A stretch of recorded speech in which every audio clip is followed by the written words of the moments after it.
کہ شنواری کابل جا رہا ہے، اس لیے وہ چاہتا تھا کہ ٹیپو طرابلس کی بجائے یہ قتل کابل میں کرے۔ مرتضی بھٹو اس سارے پروگرام میں تقریباً لا تعلق تھا، حتیٰ کہ مرتضی نے فلائٹ روٹ کے بارے میں بھی اپنی رائے یہی دی تھی کہ دمشق سے سیرین ایئر لائن براہ راست دلی جاتی ہے، اس لیے یہ زیادہ محفوظ روٹ ہے، لیکن سالم کی ہدایت پر فلائٹ روٹ ہی ایسا رکھا گیا تھا کہ جیسے مسرور احسن اپنے ایک پختون اور سندھی ساتھی کے ساتھ دبئی پہنچے تو وہاں پر گرفتار کر لیے جائیں۔ سالم جس حد تک بٹو برادران اور تنظیم کا مخالف ہو چکا ہوا تھا، اس بات کے امکان کو رد نہیں کیا جا سکتا کہ اس نے یا اس کی ہدایت پر دبئی ایئرپورٹ والوں کو 3 ساتھیوں کی اطلاع دی گئی ہو۔ بہرحال یہ سب اندر کی باتیں ہیں، راجہ انور تو باہرلا تھا، اس کو کیا معلوم کہ لیبیا، شام اور کابل میں کیا ہوا تھا۔ بس بیچارے کی قسمت خراب کہ الذوالفقار پر کتاب لکھ کر اپنا جھوٹا روب جمانے کی کاوش کر بیٹھا، اس لیے آج عبرتناک ذلت اور رسوائی اس کا مقدر بن چکی ہے۔ کیونکہ راجہ عیار و مکار ہونے کے ساتھ ساتھ اول درجے کا جھوٹا بھی ہے۔ پھر اے لوگو، قرآن ایک جھوٹے کے بارے میں جو حکم فرماتا ہے وہ حکم راجہ پر 100% صادق آتا ہے کہ نہیں؟ یعنی کہ جھوٹوں پر لعنت ہوتی ہے، اور لعنت جس پہ صادر آتی ہے وہ رب کا دشمن اور شیطان کا چیلا ہوتا ہے۔ تو اب شیطان کے چیلے کی کسی تحریر پر باور کرو گے کیا؟ اچھی طرح سے تو یاد نہیں، مگر ایک پرانی کہاوت ہے کہ جب خارش زدہ کتے کی موت آتی ہے تو شہر کی طرف رخ کر لیتا ہے۔ اب راجہ کا حال بھی یہی ہونے جا رہا ہے کہ کتاب کے صفحہ نمبر 117 پر لکھتا ہے کہ مرتضی بھٹو نے 1985 میں اپنی تنظیم کے کارکن آغا برادران 2 بھائیوں کو کوپن ہیگن ڈنمارک سے ذوالفقار علی بھٹو کے بعض ساتھیوں کو مثلاً قیوم بٹ کو گمنام دھمکی آمیز خطوط پوسٹ کروائے، جبکہ چند ایک کو وہ شراب بھجوائی گئی جو بٹو پیا کرتے تھے۔ شیخ رشید کو کھانسی کا شربت روانہ کیا گیا، یاد رہے ان میں پی ایل او سے لائے زہر کی بوندیں مکس کی گئی تھیں۔ اگر ان میں سے کسی نے ان کو استعمال کیا ہوتا تو اس کی موت دوسروں کے لیے سبق سابق ہوتی۔ ہاں تو سب گواہ ہیں کہ راجہ نے ہمارا نام آغا برادران لکھ کر براہ راست ایک ذاتی بہتان لگایا ہے، اور اگر میں اس بہتان کو جھوٹا ثابت کر دوں تو پھر میرا بھی حق بنتا ہے کہ راجہ کی ذات کے ان رازوں کا پردہ چاک کروں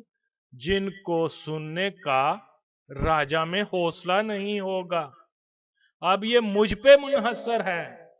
کہ راجہ کو ذاتی طور پر کس طرح سے بے آب کروں کہ راجہ کے جھوٹے روپ کے درشن ہر سو بکھرے پڑے ہیں۔ تو مسئلہ یہ ہے کہ ہم 7 بھائی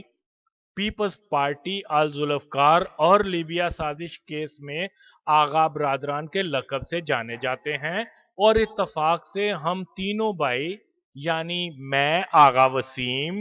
ندیم اور ولید 1987 ستمبر میں کابل سے یو این او کے تعاون سے ڈنمارک آ کر آباد ہوئے، جس کا کاغذی ثبوت میری کوپن ہیگن تک کابل فلائٹ شیڈول کی صورت میں اس ویڈیو میں دیکھا جا سکتا ہے۔ لیکن راجہ کے بیان کے مطابق آغا برادران نے 1985 میں ڈنمارک سے مرتضی کے کہنے پر زہر آلود شراب اور گمنام خطوط روانہ کیے۔ راجہ اگر سچا ہے تو پہلے ثابت کرے کہ آغا برادران 1985 میں ڈنمارک ہوتے تھے کہ جہاں سے انہوں نے یہ کاروائی انجام دی؟ میرے خیال میں 95 یا 96 کا سال تھا کہ مرحوم خالد حسن صاحب نے سے میری فون پر بات کے دوران انہوں نے مجھے بتایا کہ راجہ انور نے زبیر منہاس، سید فیضی صاحب اور ان کے سامنے اس بات کا تذکرہ کیا تھا کہ قیوم بٹ نے راجہ انور کو بتایا کہ میر مرتضی بھٹو نے اپنے خاص اعتمادی آغا وسیم اور آغا ندیم کو قیوم بٹ کو زہر دے کر ہلاک کرنے کا مشن دیا تھا، جس پہ میں نے خالد صاحب کو بتایا کہ 1985 میں کابل تھا نہ کہ ڈنمارک، اور دوسری بات یہ ہے کہ جب میں 1988 میں لندن آیا تو قیوم بٹ صاحب مجھ سے بہت محبت و چاہت سے ملے، اپنے گھر مہمانی بھی دی، میری عزت افزائی کی، لیکن آپ نے نہ تو مجھ سے زہر و گمنام خطوط کا ذکر کیا اور نہ ہی میرے دیگر بھائیوں پہ کوئی الزام تراشی کی۔ میں نے خالد حسن صاحب کو بتایا کہ یہ فون نمبر بٹ صاحب کا ہے، آپ اپنی تسلی ان سے بات کر کے خود کر لیں، جس پر خالد صاحب نے فرمایا کہ اس کی کوئی ضرورت نہیں، مجھے آپ کی بات کا یقین ہے۔ راجہ انور نے زہر اور گمنام خطوط ہم بھائیوں سے منسوب کیے ہیں اور اپنی کتاب میں قیوم بٹ صاحب کا نام دے کر اپنی لکھی بات کا گواہ بھی پیش کیا ہے، جبکہ میرا دعویٰ ہے کہ راجہ نے ہم بھائیوں پر ایک جھوٹا الزام بے بنیاد الزام لگایا ہے۔ اول یہ کہ 1985 میں ہم کابل ہوتے تھے، دوم یہ کہ راجہ نے ایک جھوٹا الزام تو لگایا ہے مگر اس کا کوئی ثبوت نہیں دیا، جیسا کہ میں نے ایک دستاویزی پروف دیا ہے کہ میں اول بار ڈنمارک میں 1987 میں وارد ہوا تھا۔ قیوم بٹ صاحب حیات ہیں، اللہ ان کا سایہ تادیر اپنی اولاد پہ قائم رکھے۔ راجہ انور اپنے بیان کی صداقت میں کم از کم ایک بار بٹ صاحب کی گواہی پیش کر دے کہ ہم بھائیوں نے مرتضی کے کہنے پر ان کو قتل کرنے کی کوشش کی تھی۔ مردانہ وار یعنی مردوں کا طریقہ یہی ہوتا ہے کہ مرد جب کوئی بات کرتا ہے تو اس کی دلیل اور ثبوت بھی پیش کرتا ہے۔ اب یہ صاحب اگر اپنے مرد ہونے اور راجہ نام رکھنے کی لاج رکھتے ہوں تو اپنی بات کا کوئی نہ کوئی ثبوت ضرور دیں گے۔ یہ فعل تو ہجڑوں کا ہوتا ہے کہ کسی راہگیر کو وہ والا اشارہ کر کے اپنا منہ دوپٹے میں چھپا کر ویران گلی کی نکر میں جا کر دل ربا ادا سے چشمک کریں۔ راجہ انور اگر ہجڑا نہیں تو لازم اپنی بات کا کوئی ثبوت پیش کرے، دوسری صورت میں راجہ کو اپنے مرد کہلوانے کا حق نہیں ہے، صرف شوق ہے، بالکل اسی طرح جیسے فرعون جانتا تھا کہ وہ خدا نہیں مگر شوق جنوں میں خود کو خدا کہلواتا تھا۔ راجہ جو کہ تعلیمی ادارے کا چیئرمین بنا بیٹھا ہے، غالب گمان یہی ہے کہ اس کی اپنی تعلیم کی سندیں جعلی ہی ہوں گی، چند ایک کتب کا مصنف ہونے کا دعویٰ دار بھی ہے۔ ایک طرف لکھتا ہے کہ قیوم بٹ اور دیگر افراد کو دھمکی آمیز گمنام خطوط آغا برادران نے پوسٹ کیے۔ ارے کمبخت، ایک طرف ان خطوطوں کو گمنام بھی کہتا ہے تو، اور اس کے ساتھ ہی آغا برادران کا نام خط پوسٹ کرنے والوں میں اس طرح سے دے رہا ہے جیسے وہ خطوط راجہ کے سامنے پوسٹ کیے گئے تھے۔ حیران ہوں کہ جو بندہ گمنام اور نامدار سے نابلد ہے وہ کیسے اور کیوں کر کسی سچی یا جھوٹی کتاب کا مصنف بھی ہو سکتا ہے۔ ہاں تو کل تک پاکستان مخالف کمیونسٹوں کو خوش کرنے کے لیے جس پنجابی اجارہ داری، پنجاب تسلط، پنجابی فوج کے سامراجی کردار پہ طویل لیکچر دے کر کامریڈوں کی داد وصول پانے والا راجہ آج جاگ پنجابی جاگ کا ورد کرنے والوں کا دم چھلا بن کر کیسے سامنے آ گیا؟ راجانور تم یہ تو بتا دو کہ تم نے وہ گمنام خط کیا خود دیکھے تھے یا تم نے آغا برادران کی تحریر اور ان گمنام خطوں کی تحریر کا کوئی موازنہ کر کے یہ نتیجہ اخذ کیا کہ یہ گمنام خط کس کے ہیں؟ یا پھر یہی ہو سکتا ہے کہ جس پوسٹ آفس سے یہ خط ارسال کیے گئے تھے اس کے عملے کے کسی فرد نے راجانور کو یہ اہم معلومات دی ہوں کہ گمنام خطوط آغا برادران نے پوسٹ کیے ہیں، یا پھر راجانور اپنے ولی ہونے کا دعویٰ کرے کہ اس کو انکشاف ہوا تھا کہ گمنام خطوط آغا برادران نے لکھے تھے، مگر یہاں بھی تقاضۂ شریعت راجا کے آڑے آتا ہے کہ ولی اللہ صرف وہی ہوتا ہے جو جھوٹ نہیں بولتا، تو راجا کے بے شمار جھوٹ ثابت ہو چکے ہیں اور جلد مزید بھی سامنے آئیں گے، اس لیے راجا کا ولی اللہ ہونے کا دعویٰ بھی اس کے کسی کام نہیں آ سکتا۔ سب جانتے ہیں کہ راجا ساری زندگی مفت کی شراب تو خوب پی ہے اور زندگی میں اس نے کبھی اپنی جیب سے ایک پاوا بھی نہیں خریدا ہوگا، اور خاص طور پر خالد حسن کی ڈیوٹی فری بلیک لیول کا خمار تو ابھی بھی گاہے بگاہے اپنی یاد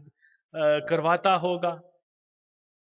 اچھا تو راجا مرد بنو اور یہ بتاؤ کہ آغا برادران نے شراب کی فیکٹری میں جا کر بوتلوں میں سیل لگنے سے قبل پی ایل او سے حاصل شدہ زہر ملا دیا تھا، یا بٹو صاحب کے پینے والی شراب کا پلانٹ اپنے طور پر بنا کر شراب کو سیل کرنے سے قبل زہر آلود کیا تھا؟ اپنی کتاب میں ذرا یہ بھی لکھ دیتے کہ بوتل کی سیل کو توڑے بغیر وہ کون سا طریقہ آغا برادران نے اپنا کر زہر شراب میں مکس کر دی تھی۔ اور چانمائی چلو تم یہ ہی بتا دو کہ آغا برادران کی بیجی شراب میں زہر شامل ہونے کا ان افراد کو کیسے معلوم ہوا کہ شراب میں زہر ہے؟ ظاہر ہے کسی نے وہ شراب تو پی ہی نہیں تھی جس سے یہ پتا چلتا کہ شراب میں زہر ہے۔ تو راجا یہاں یہ کہنا چاہتا ہے کہ جیسے ہی ان افراد کو شراب ملی تو سب نے ان بوتلوں کو پولیس لیبارٹری بھجوا دیا ہوگا اور لیبارٹری ٹیسٹ کی رپورٹ پر ہی معلوم ہو چکا ہوگا کہ اس میں زہر ہے، جس کا مطلب یہ ہوا کہ یہ ایک سیدھا سا پولیس کیس تھا۔ تو راجا اتنے بے ڈنگے جھوٹ لکھ کر تم نے اپنی عقل کا خود ہی باجا بجوا دیا ہے۔ اب یہ تو تم جیسے ابو کذاب کو بھی قبول کرنا ہوگا کہ اگر لندن یا یورپ کے کسی بھی ملک میں شراب میں زہر ملا کر کسی کو روانہ کی جائے تو ارسال کرنے والے کے خلاف اقدام قتل کا مقدمہ درج کر کے اس کو گرفتار کرنے کے فوری اقدامات کیے جاتے ہیں۔ مرتضی سے لے کر آل ذوالفقار کے عام کارکن کو یہ کہتے سنا تھا کہ راجا بہت ہوشیار ہے، اس طریقے سے جھوٹ بولتا ہے کہ سننے والے کو گمان سچ کا ہو جاتا ہے۔ لیکن میں یہ سمجھتا ہوں اور اللہ کے فضل سے ثابت بھی کر چکا ہوں کہ راجانور نہ تو ہوشیار و ذہین ہے بلکہ ایک پرلے درجے کا احمق، خود فریبی، احساس کمتری کا وہ بدترین کردار ہے جس کے دباؤ میں آ کر شدید ترین نروس بریک ڈاؤن کا شکار ہو کر ایسے غیر منطقی عقل و فراست سے آری واقعات پہ مبنی کتاب کا مصنف بن بیٹھا کہ جس کی وجہ سے بیچارے کو اس قدر ندامت اٹھانی پڑ رہی ہے کہ حال یہ ہو گیا ہے کہ جیسے کوئی سونا نڈا محلے کے اپنی عمر سے بڑے کہ وہ کسی کے نظر ملانے لائق نہیں رہتا، یعنی جسے کھلی ڈلی زبان میں کہتے ہیں کہ وہ فلاں کا کانا ہے۔ اس لیے میرا یہ ماننا ہے کہ شاہ نواز بھٹو کو نروس بریک ڈاؤن کا مریض ثابت کرنے میں راجا انور ایسا گندا ہوا کہ اپنا ذہنی مریض ہونا خود اپنی تحریر میں ثابت کر چکا ہے۔ میں تو یہاں تک کہتا ہوں کہ اگر راجا کسی کا کانا نہیں ہوگا تو کم از کم ہم بھائیوں کا 1985 میں ڈنمارک ہونا ثابت کرے،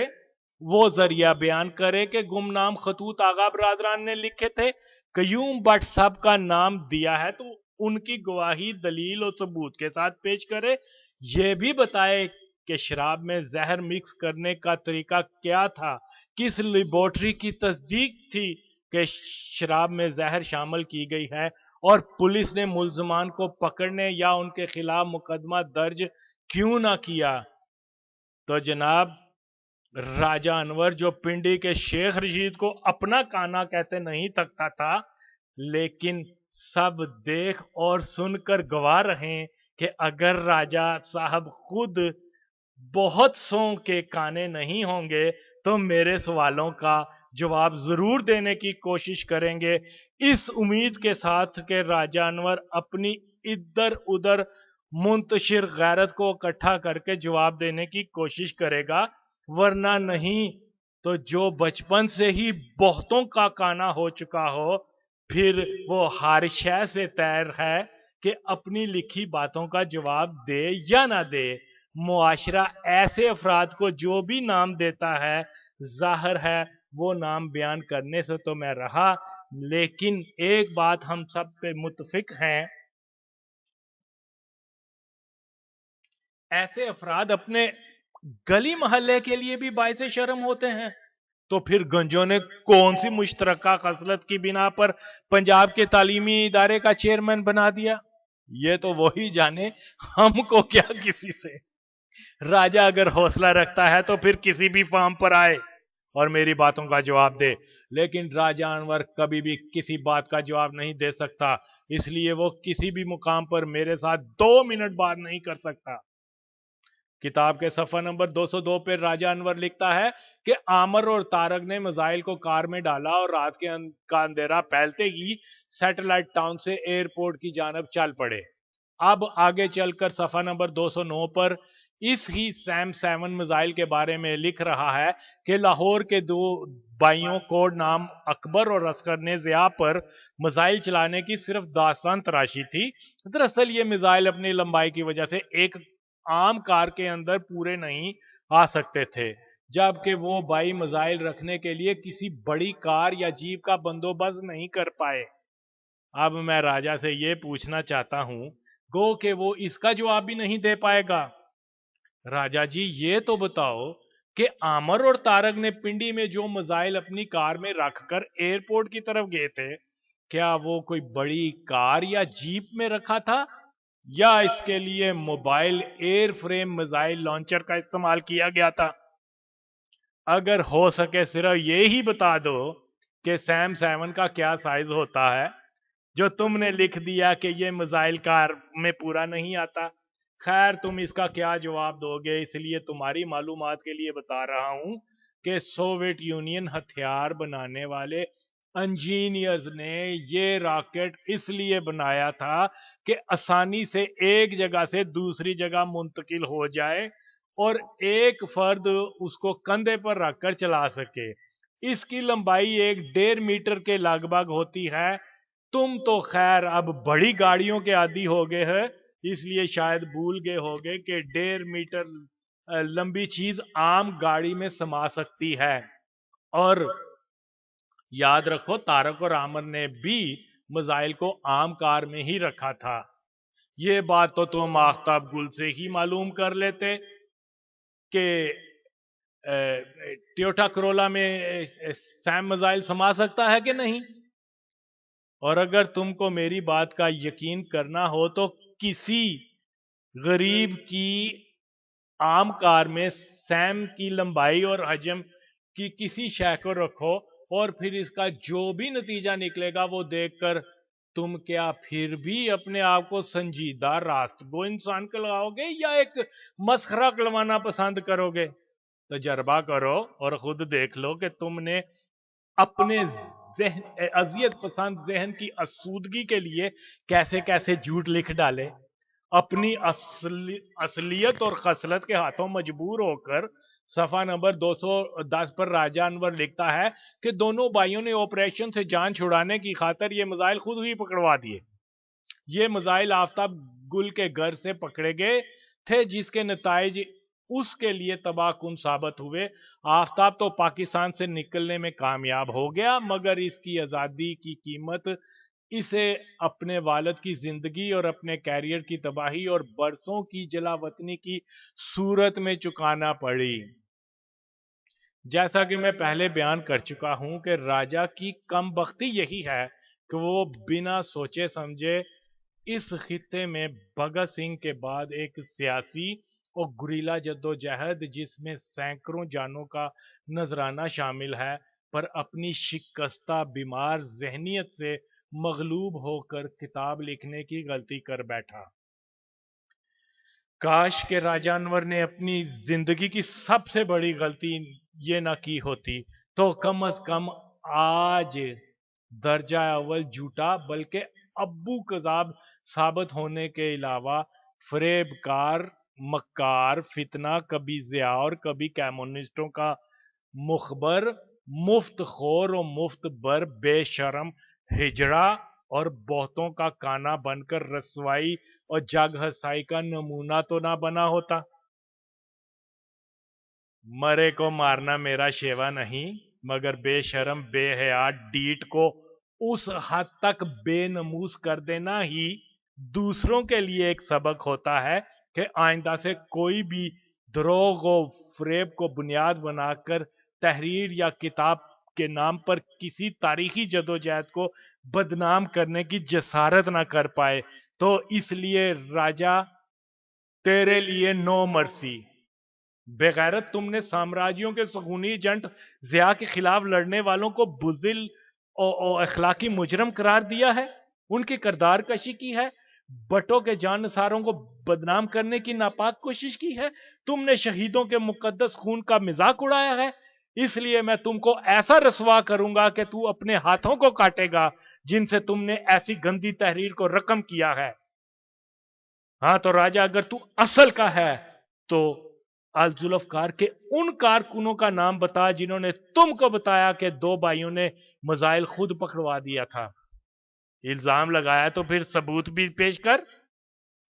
ورنہ سیاست، مصنف یا کسی ادارے کا چیئرمین بننے کی بجائے اپنے اصل باپ کا نام و نشان تلاش کر، نہیں تو بہتوں کا کانا ثابت ہونے کے علاوہ ایک اور رسوا کن پہچان تیرے نام سے منسوب ہو جائے گی۔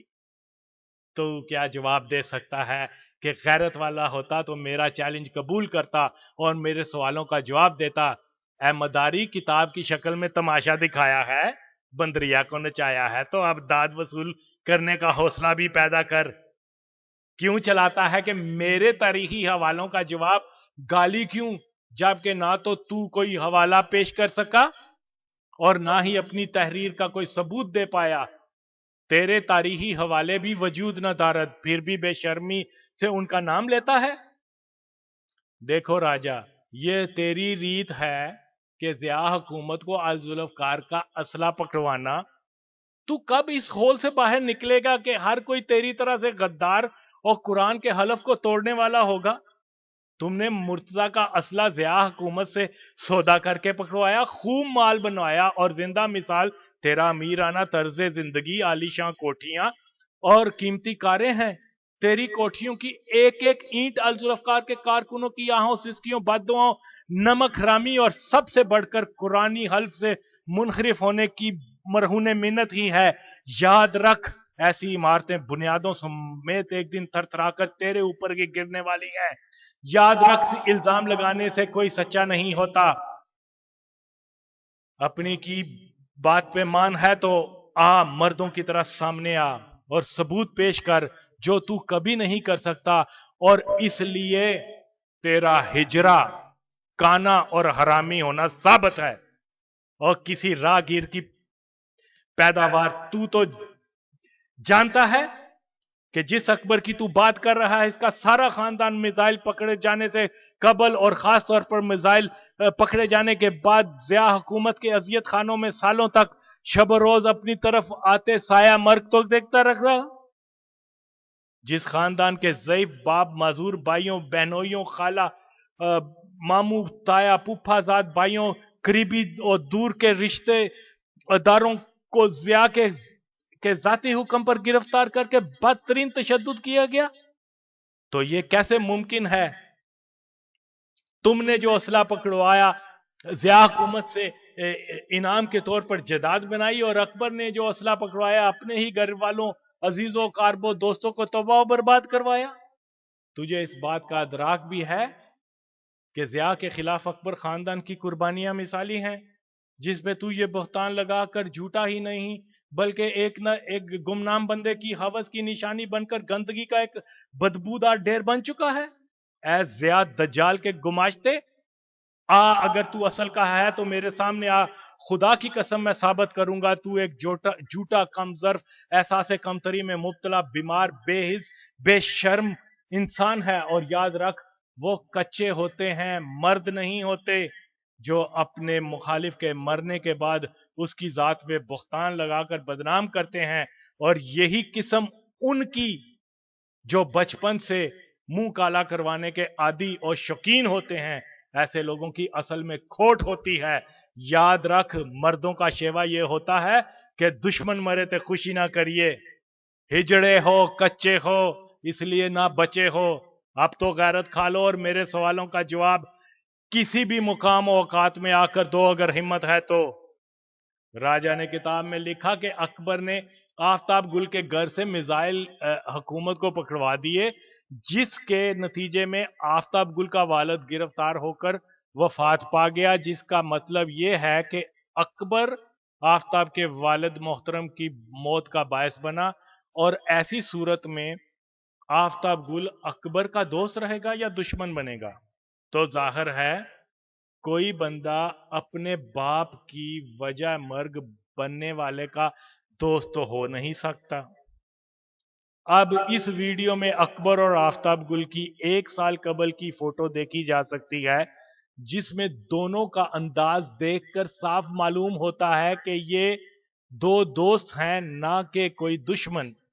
کیونکہ آفتاب بھی جانتا تھا کہ 1983 میں اس کے گھر سے جو میزائل پکڑا گیا تھا، جس کے باعث اس کا باپ تشدد سے وفات پا گیا، اس میں اکبر کا کوئی قصور یا خیانت نہیں تھی۔ اب راجہ تم کو کتنا پانی درکار ہے شرم سے ڈوب مرنے کے لیے؟ تیرے ہر جھوٹ کو پختہ دلیل اور ثبوت سے بے نقاب کرتا آ رہا ہوں۔ اب بھی وقت ہے میڈیا میں آ کر اپنی جھوٹی کتاب پہ قوم سے معافی طلب کرو۔ بٹو برادران کی اولاد، بیوہ، جھرنا شہید سلام اللہ ٹیپو اور دیگر شہیدوں کی شان میں گستاخی کی معافی مانگو، تو ہی کوئی امید بن سکتی ہے تیری اصلاح کی۔ لیکن جانتا ہوں تسی کسے کلوں کاٹو سور دی ساٹو، اس لیے اصلاح کی کوئی امید نہیں۔ یہی وجہ ہے کہ راجہ کو مزید رسوا بے نقاب کرنا ہی عین حق ہے۔ اور ویسے بھی یہ ولدل ایک یہودی گماشتے کا ادنا گماشتہ رہا ہے، یعنی کہ اپنے روحانی باپ ضیاء کا ہی کوئی لے پالک پلا رہا ہے۔ اب دیکھیں اپنی کتاب کے صفحہ نمبر 210 پہ خود مان رہا ہے کہ آفتاب گل کا والد میزائل پکڑے جانے کے باعث فوت ہوا، جس کی دیگر تفصیل میں بیان کر رہا ہوں کہ آفتاب گل کے والد کو گرفتار کیا گیا، 80-85 سالہ بزرگ کو بیڑیاں ہتھ کڑیاں پہنا کر جیل میں رکھا گیا، ان پر تشدد کیا گیا اور اسی حالت میں ان پر دل کا دورہ پڑا، جس سے ان کو پولیس کی نگرانی میں ہسپتال لایا گیا۔ ڈاکٹروں نے درخواست کی کہ ان کی نازک صورتحال کے پیش نظر اور علاج میں آسانی کے لیے اس بزرگ قیدی کی بیڑیاں ہتھ کڑیاں کھول دی جائیں،